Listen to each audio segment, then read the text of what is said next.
പാലക്കാട്ടെ ബ്രൂവറി നിലവിലുള്ള നിയമങ്ങളും ചട്ടങ്ങളും പാലിച്ചാണ് എന്ന സംസ്ഥാന സർക്കാരിന്റെ വാദങ്ങൾ വെറുതെയായി പോകുന്ന വിവരങ്ങളാണ് ഇപ്പോൾ പുറത്തുവരുന്നത്. എലപ്പള്ളിയിൽ പുതുതായി അനുമതി നൽകിയ മദ്യ കമ്പനിക്ക് സർക്കാർ വെള്ളം നൽകുമെന്ന് പറയുന്നത് ഇനിയും ജലസംഭരണി പോലും പണിതിട്ടില്ലാത്ത പദ്ധതിയിൽ നിന്ന് ആണെന്നാണ് പുതിയ വിവരം.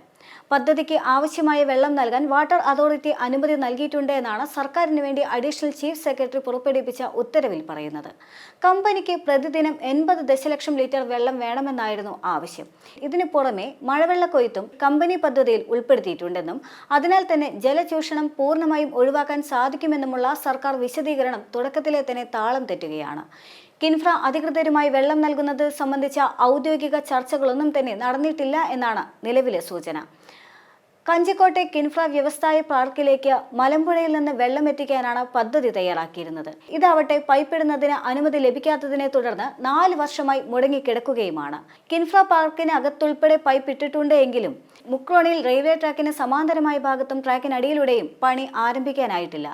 ജലസംഭരണിയുടെ പ്രാരംഭ പ്രവൃത്തികളും ഇഴഞ്ഞു നീങ്ങുകയാണ്. ഇത് ടെൻഡർ നടപടികളിലേക്ക് എത്തിയിട്ടേയുള്ളൂ. കിൻഫ്രയ്ക്ക് പ്രതിദിനം 10 ദശലക്ഷം ലിറ്റർ വെള്ളം മലമ്പുഴയിൽ നിന്ന് അനുവദിച്ചത് 2015 സർക്കാർ ഉത്തരവനുസരിച്ചാണ്. 20 MLD വെള്ളമാണ് പ്രതിദിനം ആവശ്യപ്പെട്ടിരിക്കുന്നത്. കാർഷിക ആവശ്യവും നിലവിലുള്ള കുടിവെള്ള പദ്ധതികൾക്കായി നീക്കിവെക്കുന്ന വെള്ളവും കഴിഞ്ഞ് ഇത്രയും വെള്ളം നൽകാനാവില്ല എന്ന് വിശദമാക്കിക്കൊണ്ട് പ്രതിദിനം 10 MLD വെള്ളം അനുവദിക്കാൻ ധാരണയായിട്ടുണ്ട്. കാർഷിക ആവശ്യവും നിലവിലുള്ള കുടിവെള്ള പദ്ധതിക്കായി നീക്കിവെച്ചിരിക്കുന്ന വെള്ളവും കഴിഞ്ഞ് ഇത്രയും വെള്ളം നൽകാനാവില്ല എന്ന് വിശദമാക്കിയാണ് പ്രതിദിനം 10 MLD വെള്ളം അനുവദിക്കാൻ ധാരണയായത്. ഇതിനായി 12.5 ദശലക്ഷം ലിറ്റർ സംഭരണശേഷിയുള്ള ജലസംഭരണി നിർമ്മിക്കാനാണ് ലക്ഷ്യമിടുന്നത്. വ്യവസായ ഇടനാഴി ഉൾപ്പെടെയുള്ള പദ്ധതികൾ വരുന്നതിനാൽ തന്നെ 10 MLD ലഭിക്കുന്നത് തന്നെ കിൻഫ്രയുടെ ആവശ്യങ്ങൾക്ക് തികയാതെ വരുമെന്നും കരുതുന്നുണ്ട്. ഇവയെല്ലാം തന്നെ വിരൽ ചൂണ്ടുന്നത് ഭൂഗർഭജല ചൂഷണത്തിലേക്കാണെന്നാണ് പ്രദേശവാസികൾ ഭയക്കുന്നത്.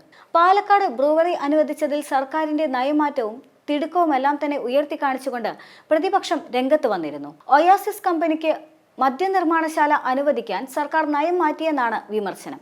കമ്പനി നൽകിയ അപേക്ഷയിൽ കാലതാമസമില്ലാതെ തീരുമാനമെടുത്തതിലെ തിടുക്കം ഉയർത്തിക്കാട്ടിയാണ് സർക്കാരിന് നേരെയുള്ള അഴിമതി ആരോപണം. വ്യവസായ നിക്ഷേപം കൊണ്ടുവരാനും തൊഴിലവസരം ഒരുക്കാനുമുള്ള നയത്തിന്റെ ഭാഗമാണ് ബ്രൂവറി അനുമതി എന്നാണ് സർക്കാരിന്റെ മറുപടിയുള്ളത്. മദ്യനയം അനുസരിച്ച് തന്നെയാണ് ഈ തീരുമാനമെന്നും വ്യക്തമാക്കുന്നുണ്ട്. ഇനി സംഭവത്തിൽ പ്രതിപക്ഷത്തിന്റെ വാദങ്ങൾ പരിശോധിക്കുമ്പോൾ ആദ്യത്തേത്, സംസ്ഥാനത്ത് ഇനി ഡിസ്റ്റിലറി വേണ്ട എന്നാണ് 1999 സർക്കാർ തീരുമാനിച്ചിരുന്നത്. ഇതിന് വിരുദ്ധമാണ് ബ്രൂവറിയുടെ അനുമതി. രണ്ടാമത്തേത്, കമ്പനി 2022 സർക്കാരിന് അപേക്ഷ നൽകി. തുടർന്നാണ് അബ്കാരി നയത്തിലെ ഭേദഗതി. ഇത് ജനുവരി 15 മന്ത്രിസഭ ബ്രൂവറിക്ക് അനുമതി നൽകുകയും ചെയ്തു. അടുത്ത ദിവസം ഉത്തരവുമിറങ്ങി. സർക്കാരിന്റെ ഈ തിടുക്കത്തിൽ ദുരൂഹതയുണ്ട്. മൂന്നാമത്തേത്, ഇതേ കമ്പനിയുടെ പ്ലാന്റ് പഞ്ചാബ് സർക്കാർ പൂട്ടിച്ചിട്ടുണ്ട്. 4, എലപ്പള്ളി പഞ്ചായത്തിന്റെ അനുമതി തേടിയിട്ടില്ല. മലിനീകരണ നിയന്ത്രണ ബോർഡിന്റെയും അനുമതിയില്ല. അടുത്തത്, മദ്യനിർമ്മാണശാല ഭൂഗർഭജലം ചൂഷണം ചെയ്യും. കമ്പനിക്ക് എത്ര വെള്ളം വേണ്ടിവരുമെന്ന് ഉത്തരവിലില്ല. ഇത് വസ്തുത ഒളിപ്പിച്ചു വെക്കലാണ്. ബിവറേജസ് കോർപ്പറേഷന്റെ മലബാർ ഡിസ്റ്റിലറീസിന് ഇതുവരെ വാട്ടർ അതോറിറ്റി വെള്ളം നൽകിയിട്ടില്ല. മദ്യത്തിന്റെ ഉപയോഗവും ലഭ്യതയും കുറയ്ക്കുമെന്നാണ് മദ്യനയത്തിലെ പ്രഖ്യാപനം. ബ്രൂവറി ഈ നയത്തിന് വിരുദ്ധമാണ്. എന്നാൽ അതേസമയം തന്നെ പ്രതിപക്ഷവാദം ഇങ്ങനെയെല്ലാം നിലനിൽക്കുമ്പോൾ സർക്കാരിന്റെ വാദങ്ങൾ മറിച്ചാണ്. ഡിസ്റ്റിലറി വേണ്ട എന്ന് 1999 തീരുമാനിച്ചത് അന്നത്തെ സാഹചര്യത്തിലാണ്. കമ്പനിക്ക് വേണ്ടി തിടുക്കമോ താല്പര്യമോ കാണിച്ചിട്ടില്ല. അപേക്ഷയും സർക്കാർ അനുമതിയുമെല്ലാം തന്നെ നടപടിക്രമങ്ങൾ പാലിച്ച ശേഷം മാത്രമായിരുന്നു. മദ്യം ഇവിടെ തന്നെ ഉൽപ്പാദിപ്പിക്കാനുള്ള സാധ്യത തേടാൻ അബ്കാരി നയത്തിൽ പ്രഖ്യാപിക്കുകയും ചെയ്തിരുന്നു. മറ്റൊന്ന്, ഏതെങ്കിലും സംസ്ഥാനത്ത് കേസുണ്ടാകാം. മദ്യനിർമ്മാണ രംഗത്ത് പ്രവർത്തന പരിചയവും വൈദഗ്ധ്യവുമുള്ളവരാണ് ഒയാസിസ് കമ്പനി.